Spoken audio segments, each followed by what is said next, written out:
buenos días, queridos hermanos de la ciudad de Machala, a todos los que se encuentran conectados espiritualmente en un solo cuerpo, que es el Espíritu del Señor. Bienvenidos a este humilde hogar, a esta humilde casa, para compartir la palabra del Señor. No sin antes primero alabarle al Señor para que el Espíritu de nosotros, el corazón, esté abierto y predispuesto a la enseñanza del día de hoy. Vamos a cantarle al Señor.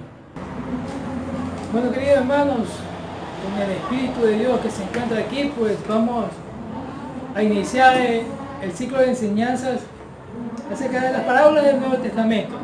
En esta ocasión vamos a ver la parábola de la levadura.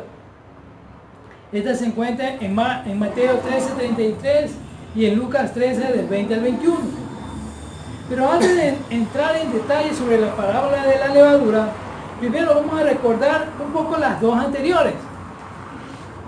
Y a cuáles son a las personas que el Señor Jesucristo les enseñaba, o cuál era el mensaje que le transmitía a estas personas.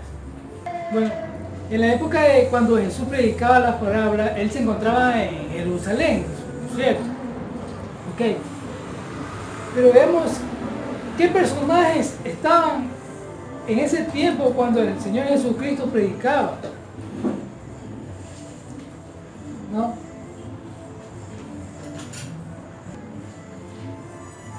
Ok, dentro de estas personas encontramos a los fariseos, los saduceos, los escribas, los herodianos, el pueblo y los discípulos del Señor. Los fariseos, dicen unos autores, que eran defensores del estilo de vida de los judíos contra todas las influencias exteriores. Ellos eran legalistas, estrictos, que creían en el Antiguo Testamento y eran nacionalistas en la política. Entonces, ¿qué tiene que ver la política con la ley del Señor? ¿Cierto? Entonces estas personas, los fariseos, pues, eran a rajatabla. Todo lo que decía la ley tenía que cumplirla, pero ellos mismos ni siquiera la cumplían. Los saduceos se componían de los ricos y de los que propendían a lo social, quienes querían desprenderse de toda la tradición. Ellos rechazaron lo sobrenatural y resistieron a los fariseos, los cuales sí aceptaban lo sobrenatural. ¿Qué quiere decir con sobrenatural? Que ellos no creían en la resurrección. Teníamos también otro grupo, los escribas. Ellos fueron un grupo de expositores profesionales de la ley de los días de Esdras. Si recordamos, Esdras estuvo en el cautiverio y él regresó a Jerusalén a edificar juntamente con Nehemías. Se preocupaban más por la letra de la ley que por el espíritu de la ley. También encontramos los herodianos. Fueron un partido en los días de Jesús, los cuales surgieron como oportunistas políticos. Ellos buscaban mantener a los Herodes en el trono. También se encontraba el pueblo, los que no pertenecían a ninguno de estos grupos y esperaban la venida del Mesías, el Señor Jesucristo. Y también se encontraban los discípulos del Señor. A esto les instruía el significado de las parábolas. ¿No les parece, hermanos, que con este grupo de personas que hemos detallado se parece a la época actual? ¿No es cierto? ¿Verdad? No ha cambiado nada desde los tiempos antiguos, cuando estaba el Señor predicando aquí en la tierra, con los momentos actuales que estamos viviendo en la actualidad. Perdón. Recordando la parábola del trigo y la cizaña, en este caso yo le digo, o lo mencionamos como la siembra. Mateo hace mención que el Señor compara el reino de Dios, ¿no? El reino de los cielos, con un hombre, Jesús, que sembró buena semilla, el Evangelio, en su campo, el mundo. Dentro de él existen personas que reciben el mensaje, lo guardan y lo llevan en su corazón. En el mismo campo señala que también existe la semilla mala, personas que no creen en el Evangelio, que viven a su manera dentro del pecado y que a su debido tiempo y momento, el fin del siglo, el Hijo del Hombre, Jesús, enviará a sus ángeles a separar lo malo a todos los que sirven de tropiezo y a los que hacen iniquidad para echarlos al fuego del infierno. Y dejar los buenos, los justos, los cuales resplandecerán como el sol en el reino de su Padre. Así dice el Señor. El que tiene oídos para oír, oiga. ¿No? Como vemos, hermanos, en la imagen tenemos el trigo y la cizaña. Se ve que son parecidos, ¿no? Son parecidos. Y que al crecer este trigo, conjuntamente con la cizaña, el Señor dice, no lo destruyas. ¿Por qué? Porque son parecidos. ¿Y qué pasaría si el Señor viene con todos sus ejércitos y barriera con todo la tierra? Entonces se llevaría a justos y a pecadores. Por eso es que el Señor dice, deja crecer el trigo hasta cuando venga el fin del siglo y envíe sus ángeles y puedan eliminar la cizaña. Continuando con el recorderis de las parábolas, vamos a entrar a la parábola de la semilla de mostaza, que es el crecimiento del creyente.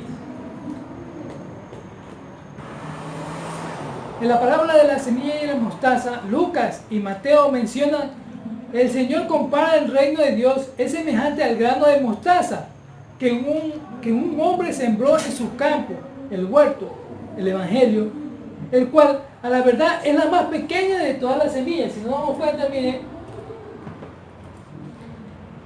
pero cuando ha crecido es la mayor de las hortalizas y se hace un árbol fuerte.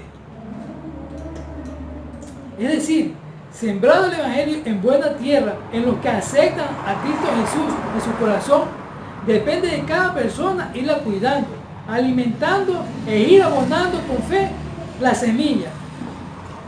Una fe fuerte como la que tuvo David al enfrentarse con Goliat. Si nos remitimos en 1 de Samuel 17, 26, el 37 y el 45, lo vamos a ver. Pero recordemos, hermanos, cómo David entró al combate con Goliat. En 1 de Samuel 17, 26 tenemos. Entonces habló David a los que estaban junto a él, diciendo, ¿qué harán al hombre que venciere a este filisteo y quitare el oprobio de Israel? ¿Por qué? ¿Quién es este filisteo incircunciso para que provoque, a los escuadrones del Dios viviente? Si recordamos, en plena batalla Goliat entraba en escena y los provocaba a los israelitas, pero no había nadie quien se enfrente con él. Entonces el pequeño David, fuerte en su corazón, el Señor estaba con él, tenía fe de poder combatir a este filisteo. En el 37 nos dice, añadió David, Jehová, que me ha librado de las garras del león y de las garras del oso, él también me librará de la mano de este filisteo. Y dijo Saúl a David, ve y Jehová esté contigo. Miren qué tremenda enseñanza, hermanos, cómo el Señor David, el rey David, tenía fe, ¿no?, de ir a combatir a este filisteo.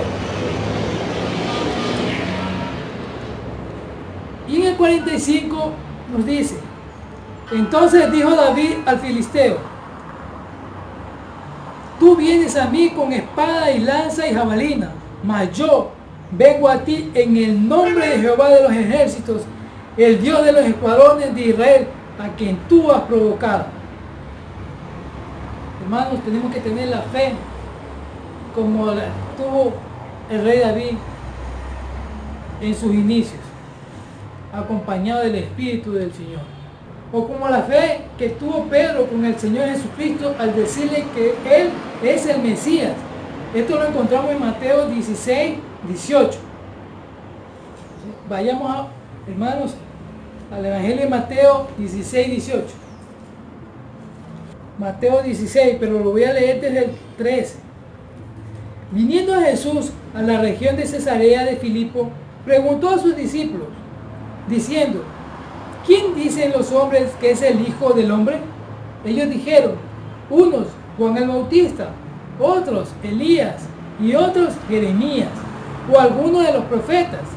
Y él les dijo, ¿y vosotros quién decís que soy yo? O sea, el Señor Jesucristo le preguntaba a sus discípulos quién era él, o sea, qué pensaban él de quién era verdaderamente. Respondiendo Simón Pedro, tú eres el Cristo, el Hijo del Dios viviente. Entonces le respondió Jesús, bienaventurado eres Simón, hijo de Jonás, porque no te lo reveló carne ni sangre, sino mi Padre que está en los cielos. Y yo también te digo que tú eres Pedro, y sobre esta roca, o sea, la fe, edificaré mi iglesia, y las puertas del Hades no prevalecerán contra ella. Vemos bien claro, hermanos, que la roca es la fe que tenía Pedro al decir que Jesucristo es el Mesías.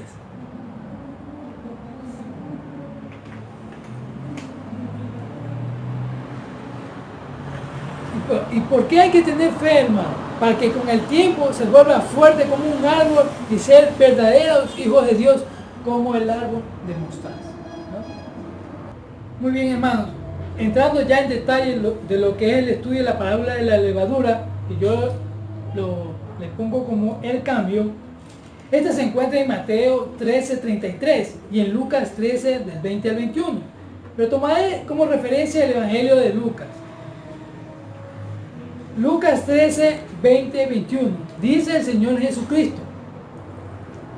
Y volvió a decir a los que le seguían, recordemos también que le seguían mujeres. ¿A qué compararé el reino de Dios? Él dice, responde, es semejante a la levadura que una mujer tomó y escondió en 3 medidas de harina hasta que todo hubo fermentado. Pero ¿por qué el Señor toma de referencia a la levadura? ¿Qué es y para qué sirve? La levadura es una sustancia usada y que se usa para fermentar y levantar la masa. Es decir, realiza un cambio a la estructura química de la masa. Pero hay que diferenciar entre lo bueno y lo malo de este concepto. Pues en el Antiguo Testamento y en el Nuevo, el significado de levadura es para mal. Pero si vemos la secuencia de la parábola del Señor Jesucristo, Él insta en la siembra, la parábola de la semilla y la cizaña. Con la siembra viene el crecimiento, la parábola de la semilla de mostaza, y ahora nos presenta el cambio, la parábola de la levadura. ¿No es cierto? Pero yo no quiero entrar en detalle de qué es el concepto de lo malo, de lo que dice el Antiguo Testamento, sino vamos a ver cuál es el cambio, qué es lo que hace la levadura a la masa, el cambio que tiene que haber en esta sustancia a la masa. Para ese tiempo el Señor Jesús le predicaba a su gente, a su pueblo, para que entiendan y comprendan cuál era el significado del Evangelio. Pero sus costumbres y forma de vida, conjuntamente con el mal, tenían cegados sus ojos.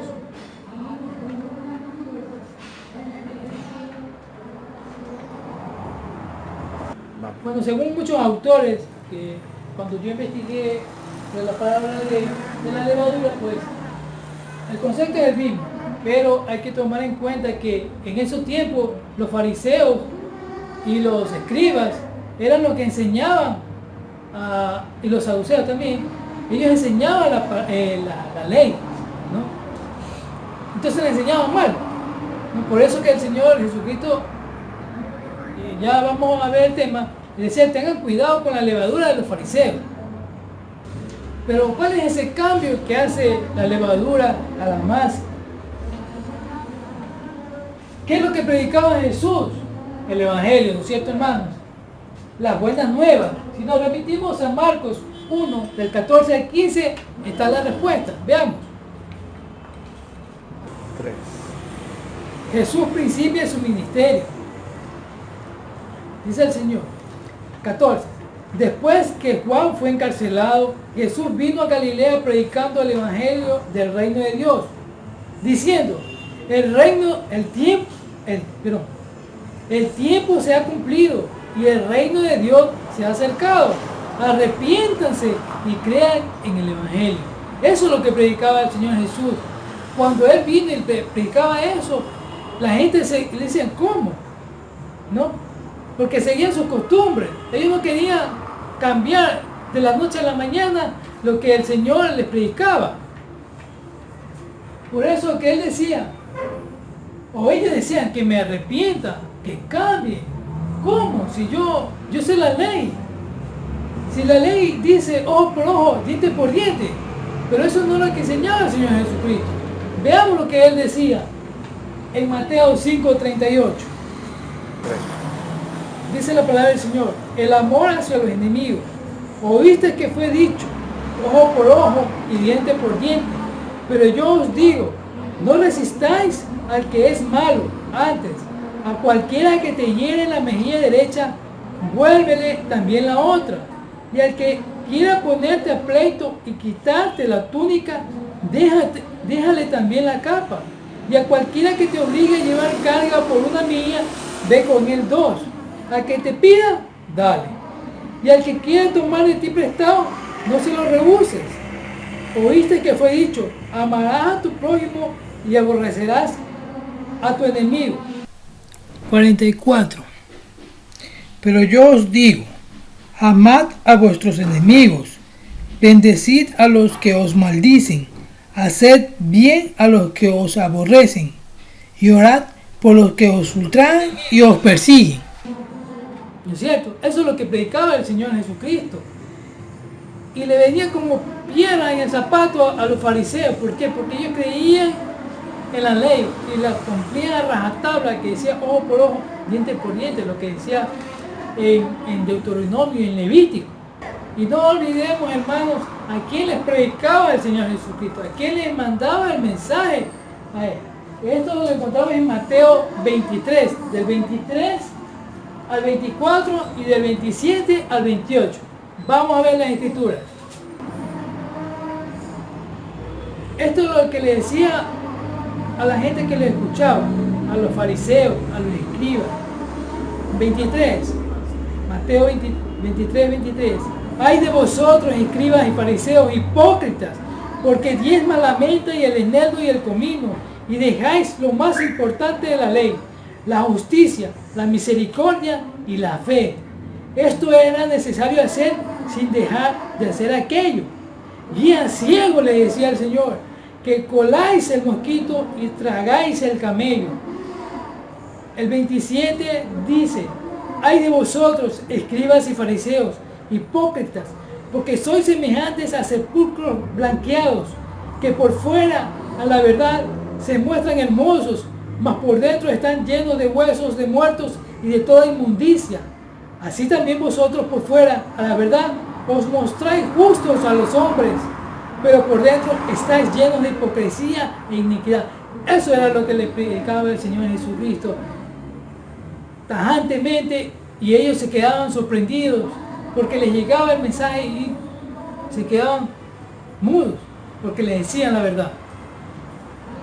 Mucho cuidado, le decía el Señor Jesucristo a sus discípulos con la levadura, la enseñanza de los fariseos, enseñanza que trae el mundo. Así lo expresa él en el Evangelio de Mateo 16, del 5 al 12. Veamos. La levadura de los fariseos lleva como título. Llegando sus discípulos al otro lado, se habían olvidado de traer pan. Y Jesús les dijo, mirad, guardaos de la levadura de los fariseos y de los saduceos. Ellos pensaban, los discípulos, dentro de sí, diciendo, esto dice porque no llevábamos pan. Y entendiéndolo Jesús les dijo, ¿por qué pensáis dentro de vosotros, hombres de poca fe, que no tenéis pan? ¿No entendéis aún, ni os acordáis de los 5 panes entre 5,000 hombres? ¿Y cuántas cestas recogisteis? Y ni de los 7 panes entre 4,000, ¿y cuántas canastas recogisteis? ¿Cómo es que no entendéis que no fue por el pan que os dije que os guardaseis de la levadura de los fariseos y de los saduceos? Entonces los discípulos entendieron que no les había dicho que se guardasen de la levadura del pan, sino de la doctrina, de la enseñanza de los fariseos y de los saduceos. Como vemos, hermanos, el Señor les decía a sus discípulos que tengan cuidado con las enseñanzas de aquellos fariseos y saduceos. También nos dice a nosotros en la actualidad que tengamos cuidado con las personas que nos enseñen mal las escrituras. Tenemos que tener mucho cuidado y atentos. Pero ¿cuál es la aplicación para la iglesia? En la actualidad nosotros los que hemos aceptado el Evangelio debemos de cuidar y velar lo que nos ha enseñado el Señor Jesucristo y realizar un cambio en nuestras vidas. Una forma de pensar distinto a lo que nos habían enseñado nuestros antepasados y nuestra antigua forma de vida. Pero veamos cómo nosotros tenemos que creer, en Jesucristo, porque es por intermedio de Él que vamos a llegar a nuestro Padre. Si nos remitimos al Evangelio de Juan 14:6, Él nos indica, es por intermedio del Señor Jesucristo que nosotros podemos llegar al Padre, no por la Virgencita de Chilla, ni la Virgencita de la Churonita, ni el Divino Niño, ni la Virgen de Guadalupe, ni de la Rosa de Guadalupe, nada de eso. Miren lo que dice el Señor Jesucristo en el Evangelio de Juan 14:6.